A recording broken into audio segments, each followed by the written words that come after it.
Di dalam dokumen Vatikan II, Dekret tentang Ekumenisme, Unitatis Redintegratio nomor 3, Vatikan II mengajarkan bahwa orang-orang Protestan dan kaum skismatis berada di dalam Gereja Kristus.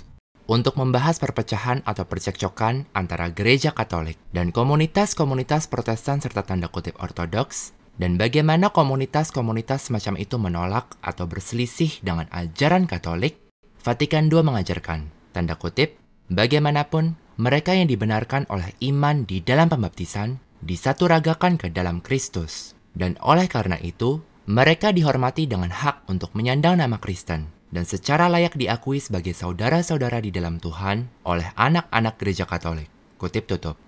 Sewaktu kita mencermati teks ini dalam bahasa Latin orisinalnya, kesesatan dari pernyataan Vatikan II ini menjadi sangat jelas.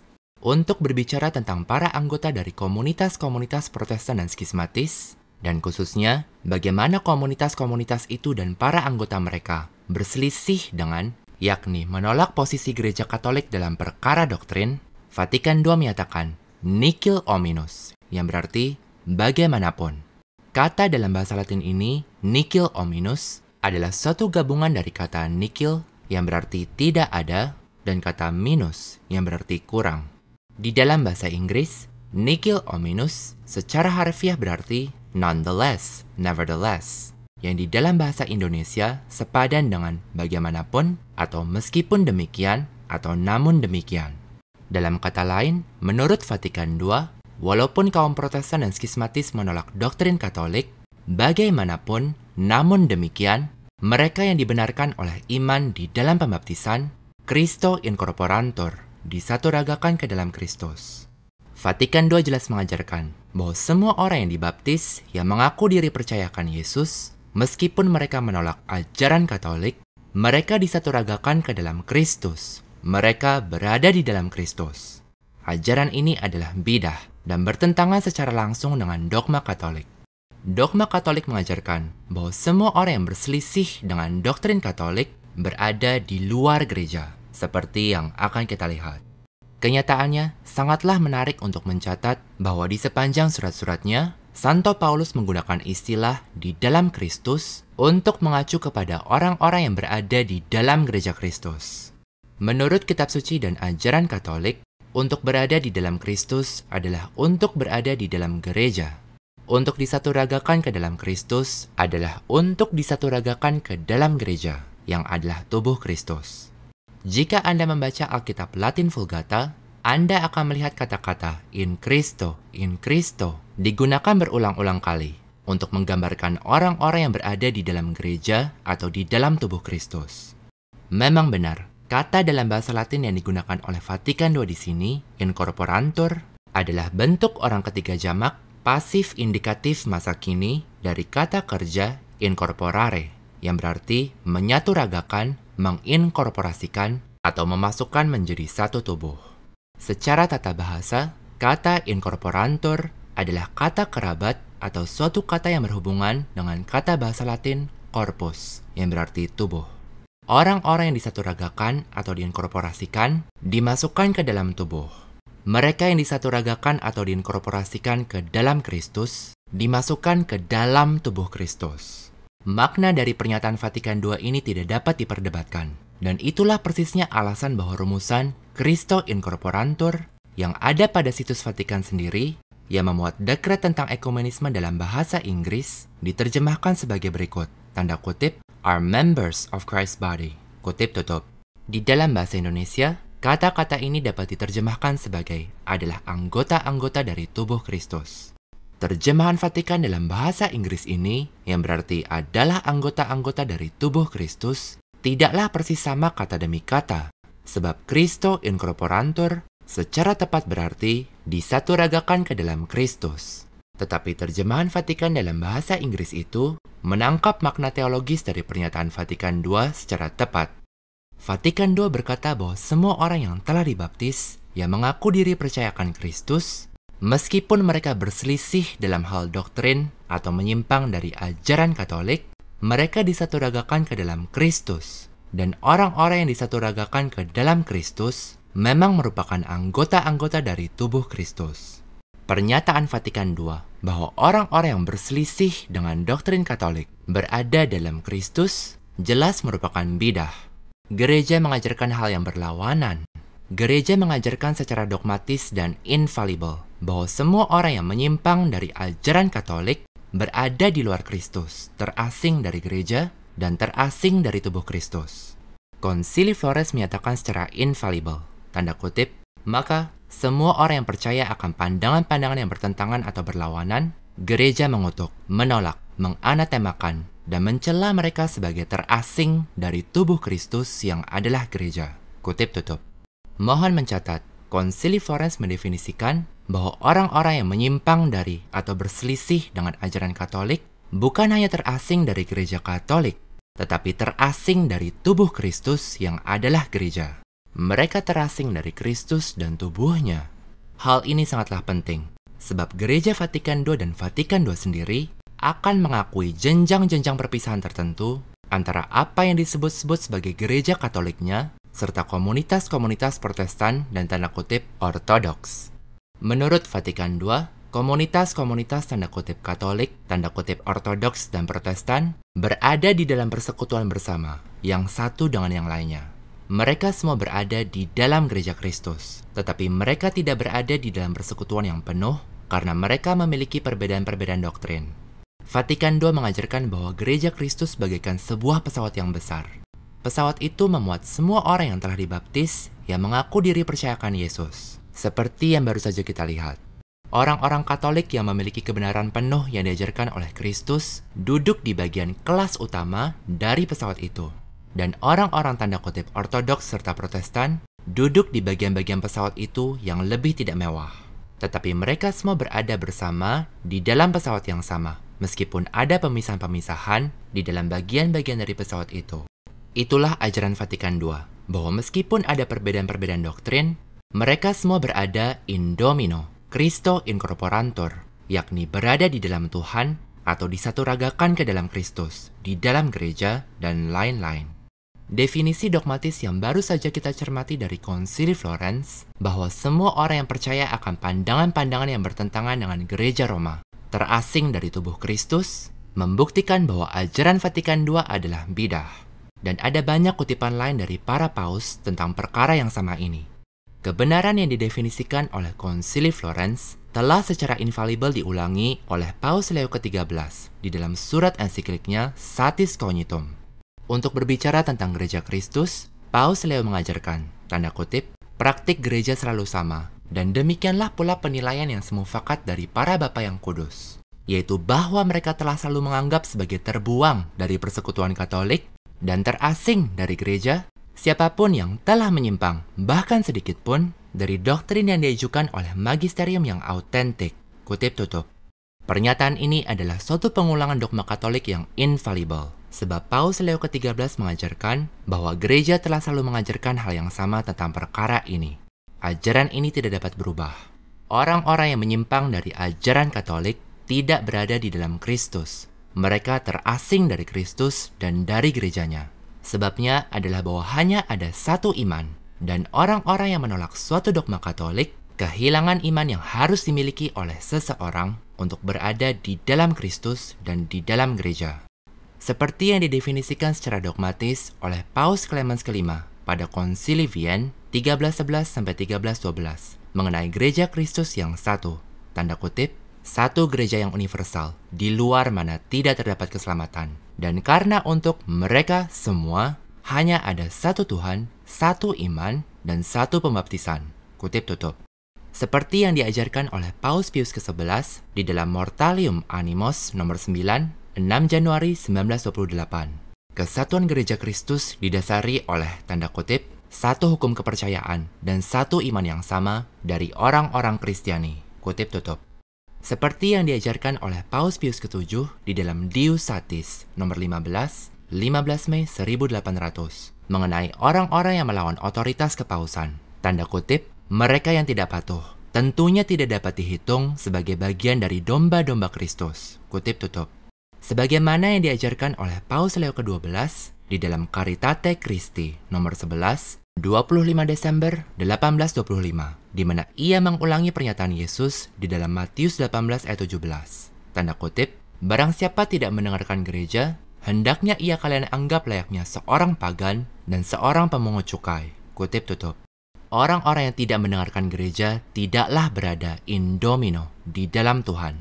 Mereka dianggap layaknya orang-orang pagan. Sebagaimana yang diajarkan oleh Paus Gregorius ke-16 di dalam surat ensiklik Mirari Vos, nomor 13, 15 Agustus 1832.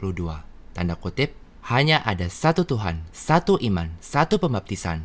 Barang siapa tidak bersama Kristus, ia melawan Kristus. Dan barang siapa tidak memanen bersamanya akan tercerai-berai dengan tidak bahagia. Dan itulah sebabnya, jikalau mereka tidak menjaga iman Katolik utuh dan murni, tidak diragukan bahwa mereka akan binasa selamanya. Tetapi, siapakah yang akan telah menyanjung dirinya sendiri secara salah? Bahwa ia sendiri juga telah diregenerasikan di dalam air. Sebab Santo Agustinus akan menjawab secara tepat. Carang yang terpisah dari pokok anggur pun mempertahankan rupanya. Tetapi apa guna rupanya itu jika carang itu tidak hidup dari akarnya? Kutip tutup. Mohon mencatat bahwa Paus Gregorius ke-16 menekankan bahwa meskipun seorang skismatis atau seorang bidah telah dibaptis bagaimana mestinya, hal itu sama sekali tidak berarti apa-apa.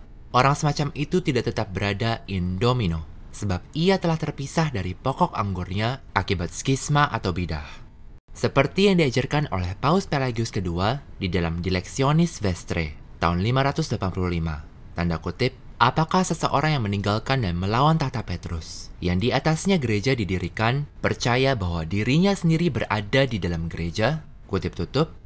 Mohon mencatat pula bahwa untuk mengulangi dan menjelaskan dogma yang satu ini, dogma yang diproklamasikan di dalam lusinan pernyataan magisterial, bahwa orang-orang yang menyimpang bahkan sedikit pun dari ajaran Katolik tidak berada di dalam gereja Kristus, melainkan berada di luarnya, Paus Leo ke-13 menggunakan istilah yang memiliki makna yang sama, terasing, dengan makna kata yang digunakan oleh Konsili Florence. Konsili Florence menggunakan kata alienos, yang adalah bentuk akusatif jamak dari alienus, yang berarti orang asing, orang tak dikenal, anggota dari suatu entitas yang lain atau yang sama sekali berbeda. Menurut dogma Katolik, orang-orang yang menyimpang dari atau berselisih dengan ajaran Katolik adalah orang-orang yang terasing dari Kristus dan tubuhnya. Sedangkan menurut Vatikan II, orang-orang semacam itu berada di dalam tubuh Kristus, incorporantur, disaturagakan atau diinkorporasikan. Kenyataannya, Vatikan II bahkan menggunakan kata dissensiones, yang berarti perselisihan-perselisihan, dan suatu kata yang mengacu kepada perkara-perkara doktrinal atau doktrin, untuk menggambarkan bagaimana komunitas-komunitas bidah ini yang menolak ajaran Katolik menyimpang dalam perkara doktrin Katolik. Vatikan II bahkan berkata bahwa mereka menyimpang dalam perkara-perkara yang terkait dengan struktur gereja, dalam kata lain, sehubungan dengan kepausan. Jadi, meskipun mereka menolak kepausan dan menyimpang dari ajaran Katolik dan perkara-perkara doktrinal lainnya, mereka tetap berada di dalam Kristus menurut Vatikan II. Ajaran ini sepenuhnya bidah. Dan ada banyak pernyataan magisterial lainnya yang dapat dikutip untuk mengutuk ajaran yang jahat ini. Kenyataannya, mengenai kaum bidah di dalam komunitas-komunitas Protestan dan tanda kutip ortodoks skismatis ini, Vatikan II juga berkata, tanda kutip, de separationis peccato argui nequeunt. Nequeunt adalah bentuk orang ketiga jamak masa kini dari kata kerja nequire, yang berarti tidak dapat. Vatikan II secara harfiah berkata, mereka tidak dapat. Argui adalah bentuk infinitif masa kini pasif dari arguere, yang berarti menyingkap, menuduh, atau menegur. Argui berarti dituduh. Jadi, perkataan ini sesungguhnya berarti, mereka tidak dapat dituduh melakukan dosa perpisahan dari gereja Katolik. Vatikan II sedang berbicara tentang perpisahan bersejarah yang dilakukan oleh sekte-sekte Protestan dan skismatis dari tanda kutip persekutuan penuh gereja Katolik. Perhatikan, Vatikan II tidak mengajarkan bahwa kaum Protestan dan skismatislah yang harus dianggap bersalah atas perpisahan awalnya, tetapi bahwa orang-orang dari kedua belah pihaklah yang bersalah. Di samping itu, sehubungan dengan perpisahan bersejarah sekte-sekte Protestan dan skismatis dari tanda kutip persekutuan penuh gereja Katolik, Vatikan II menyatakan, seperti yang baru saja kami kutip, bahwa para penganut sekte-sekte tersebut di zaman modern tidak dapat dituduh. Maka, Vatikan II mengampuni semua kaum bidah dan skismatis zaman modern yang dengan mengikuti sekte-sekte bidah dan skismatis semacam itu, mengambil bagian di dalam dan menyebarluaskan dosa perpisahan dari gereja Katolik. Ajaran ini adalah bidah. Di dalam surat ensikliknya di tahun 1943, Mystici Corporis, Paus Pius ke-12 berkata bahwa tidak semua dosa, betapapun berat dan besarnya dosa itu, sedemikian rupa adanya sehingga oleh karena hakikatnya sendiri, memisahkan seseorang dari tubuh gereja, seperti dosa skisma atau bidah atau kemurtatan. Menurut ajaran Katolik, dosa-dosa yang memisahkan orang-orang dari gereja Katolik dan tubuh Kristus adalah bidah, skisma, dan kemurtatan. Vatikan II menyatakan tanpa pengecualian bahwa kaum bidah Protestan dan tanda kutip Ortodoks tidak dapat dituduh melakukan dosa perpisahan, walaupun mereka pada saat ini mengambil bagian dalam dan menyebarkan dosa perpisahan dari gereja Katolik dengan menganut posisi-posisi bidah dan skismatis dari para pemimpin mereka. Karena Vatikan II secara langsung menyatakan bahwa para penganut dari sekte-sekte bidah dan skismatis di zaman modern ini tidak dapat dituduh melakukan dosa perpisahan dari gereja Katolik, hal itu berarti bahwa mereka tidak dapat dituduh melakukan bidah atau skisma, dosa-dosa yang memisahkan orang dari gereja Katolik. Maka, Vatikan II mengajarkan bahwa tidak seorang pun dari kaum Protestan atau skismatis yang telah dibaptis dan mengaku diri percayakan Yesus dapat dituduh melakukan bidah atau skisma. Tetapi sebaliknya, mereka diakui sebagai berada in domino, di dalam Tuhan. Tentunya, ajaran itu sepenuhnya bidah. Dan harus dicatat, Vatikan II tidak menyatakan bahwa para bidah dan skismatis ini pada suatu kala dibaptis dan pada suatu kala berada di dalam Tuhan, tetapi sejak saat itu mereka tidak lagi demikian. Tidak, teks Vatikan II itu menggunakan 3 bentuk pasif dari kata kerja masa kini. Izinkan saya mengulanginya. Teks Vatikan II menggunakan bentuk kata kerja masa kini untuk berbicara tentang para bidah Protestan dan tanda kutip Ortodoks. Teks itu menggunakan incorporantur, disaturagakan atau diinkorporasikan, decorantur, dihormati, dan agnoscuntur, diakui, untuk mengajarkan bahwa para bidah dan skismatis, meskipun mereka menyimpang dari ajaran Katolik dan berkeras kepala memegang posisi-posisi bidah dari para pemimpin mereka, pada saat ini mereka disaturagakan ke dalam Kristus, dihormati dengan hak untuk menyandang nama Kristen, dan diakui sebagai berada in domino, di dalam Tuhan. Itulah ajaran Vatikan II, dan ajaran ini jahat. Suatu hal lain yang menarik untuk dicermati adalah penggunaan kata merito di dalam teks ini. Vatikan II menggunakan merito agnoscuntur. Agnoscuntur berarti diakui. Agnoscuntur adalah bentuk orang ketiga jamak pasif indikatif masa kini dari agnoscere yang berarti mengakui atau mengenali. Merito adalah suatu kata keterangan yang berarti secara layak atau secara benar. Jadi, arti harfiah dari kata-kata ini adalah bahwa para bidah dan skismatis ini secara layak atau secara benar diakui sebagai berada in domino, di dalam Tuhan, oleh anak-anak gereja Katolik. Dalam kata lain, Vatikan II bukan hanya mengajarkan kesesatan bahwa orang-orang bidah berada di dalam gereja, tetapi bahwa doktrin sejati mewajibkan agar mereka secara benar diakui sebagai berada di dalam gereja.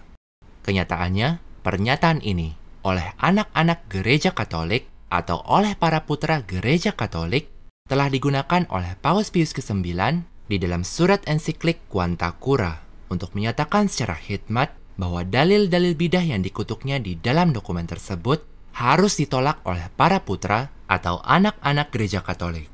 Salah satu dari dalil-dalil bidah tersebut adalah bahwa kebebasan beragama harus dijadikan suatu hak sipil universal, suatu doktrin bidah yang juga diajarkan oleh Vatikan II di dalam deklarasi Dignitatis Humanae. Dan ingatlah bahwa pernyataan Vatikan II di sini tentang bagaimana para bidah diakui sebagai berada di dalam gereja berlaku kepada semua orang yang percaya akan Kristus dan telah dibaptis. Pernyataan ini berkenaan dengan orang-orang yang diakui oleh Vatikan II sebagai menyimpang dalam perkara-perkara doktrin Katolik, struktur gereja, yakni kepausan, dan sebagainya. Hal itu berarti bahwa menurut Vatikan II, setiap orang Protestan yang telah dibaptis di dunia, yang mengaku diri percayakan Yesus, berada dan tetap berada di dalam tubuh Kristus, di dalam Tuhan, dan tidak dapat dituduh melakukan dosa bidah. Itulah yang diajarkan oleh Vatikan II. Tetapi, ajaran Vatikan II bahkan lebih buruk daripada yang baru saja kami bahas. Mengenai semua orang bidah yang telah dibaptis dan yang mengaku diri percayakan Yesus, Vatikan II menyatakan bahwa Gereja Katolik merangkul mereka fraterna reverentia, yakni dengan rasa hormat persaudaraan. Rasa hormat.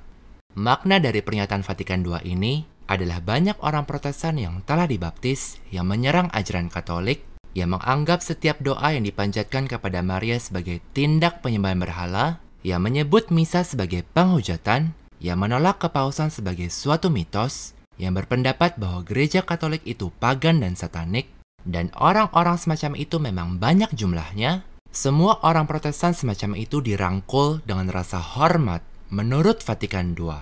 Ini sederhananya adalah penghujatan, dan secara langsung bertentangan dengan segenap sejarah ajaran Katolik tentang para bidah. Gereja tidak menghormati para bidah, tetapi gereja mengutuk dan menganatemakan mereka sebagai extra ecclesiam, sebagai berada di luar gereja. Seperti yang dirumuskan oleh Paus Pelagius II saat ia merangkum dogma Katolik tentang orang-orang yang menyimpang dari aturan iman Katolik. Tanda kutip, bagaimanapun, barang siapa mengusulkan atau percaya maupun sedemikian gegabahnya sehingga mengajarkan hal yang bertentangan dengan iman ini, hendaknya ia mengetahui bahwa ia dikutuk dan dianatemakan seturut pendapat dari para bapa yang sama. Kutip tutup. Gereja tidak menghormati kaum bidah, tetapi gereja mengutuk mereka dan dengan penuh kasih memanggil mereka untuk berkonversi. Di samping itu, kutipan berikut dari surat ensiklik Satis Cognitum dari Paus Leo ke-13 luar biasa pentingnya untuk mengerti secara benar dogma Katolik tentang perkara ini. Paus Leo mengajarkan, tanda kutip, adakah seseorang yang diizinkan untuk menolak satupun dari kebenaran-kebenaran itu tanpa akibat penolakannya itu sendiri terjerembab ke dalam bidah secara terbuka, tanpa memisahkan dirinya sendiri dari gereja dan tanpa menolak seluruh doktrin Kristiani segenap-genapnya. Sebab hakikat iman sedemikian rupa adanya, sehingga tiada satu hal pun yang lebih mustahil daripada untuk percaya akan hal yang satu dan menolak hal yang lain. Sebaliknya, barang siapa berselisih dengan kebenaran yang diwahyukan secara ilahi, bahkan dalam satu pasal pun, niscaya ia meninggalkan iman sepenuhnya. Kutip tutup. Perhatikan bahwa Paus Leo ke-13 mengajarkan bahwa dengan menolak satupun dari kebenaran-kebenaran itu, yakni suatu kebenaran dari magisterium, seseorang terjerembab ke dalam bidah akibat penolakannya itu sendiri. Apakah kepausan adalah suatu kebenaran dari magisterium? Tentu saja. Maka, pernyataan ini membuktikan bahwa orang-orang Protestan, tanda kutip ortodoks, dan orang-orang lain yang menolak kepausan berada dalam bidah. Dan kenyataan ini disangkal oleh banyak pembela sekte Vatikan II. Para pembela sekte Vatikan II ini akan mengklaim bahwa posisi dari kaum tanda kutip ortodoks atau bahkan Protestan tidak mencapai tingkatan bidah. Pandangan semacam itu salah. Penolakan para Protestan dan skismatis terhadap kepausan dengan sendirinya membuktikan bahwa mereka berada dalam bidah.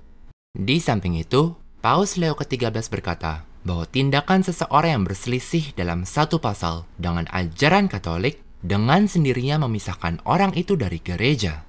Orang itu menolak seluruh iman segenap-genapnya dan terasing dari Kristus. Ajaran Vatikan II berkebalikan. Kenyataannya, teks bidah di dalam Vatikan II yang telah kita diskusikan lalu mengajarkan bahwa komunitas-komunitas Protestan dan skismatis adalah sarana keselamatan.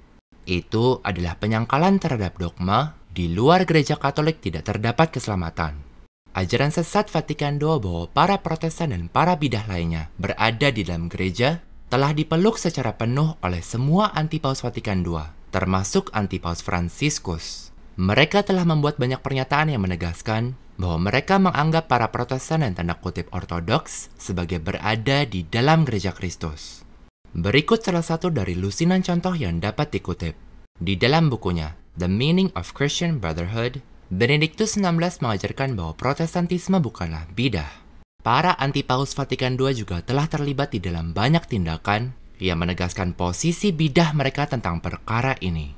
Sehubungan dengan fakta-fakta ini, untuk menyatakan bahwa ajaran Vatikan II tentang gereja, tentang para bidah dan skismatis konsisten dengan dogma Katolik tradisional, adalah untuk berbohong dan untuk membela bidah. Perbuatan tersebut setara dengan bersaksi dusta dan melakukan dosa berat. Untuk menyatakan bahwa gereja Katolik dapat mempermaklumkan ajaran fasik di dalam Vatikan II yang baru saja kita pertimbangkan adalah penghujatan. Ajaran Vatikan II adalah suatu penyangkalan terhadap dogma Katolik yang diajarkan oleh Konsili Florence, Paus Leo ke-13, dan banyak paus yang lain.